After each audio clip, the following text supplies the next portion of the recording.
ئەمساڵ ڕۆژی جیهانی ژنان لە قۆناقێکی هەستیاردا یاد دەکرێتەوە کە جیهان ڕووبەڕووی چەندین جەنگی داگیرکاری و فراوانخوازی و مەزهەبی بۆتەوە. سەرەڕای گشت ئەو قەیرانە ئابووری و تەندروستی و ژینگەیەی کە سەراتاپای جیهانی گرتوتەوە.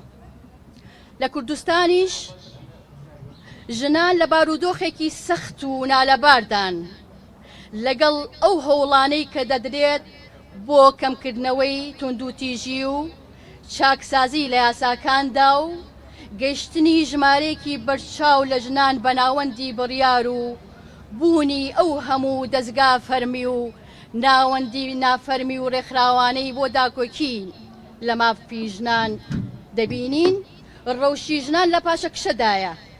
ڕۆژانە هەواڵی کوشتنی ژنان بۆتە سەردێڕی هەواڵەکان. ڕۆژ نییە هەواڵی کوشتنی ژنێک یان خۆکوشتنی ژنێک ڕوونەدات. لە ماوەی کەمتر لە 2 مانگدا دەژن کوژرا و سووتێنراون. تەنانەت گەر پیاوانیش داکۆکی لە مافی ژنان بکەن ڕووبەڕووی مەترسی و هەڕەشە و توندوتیژی دەبنەوە.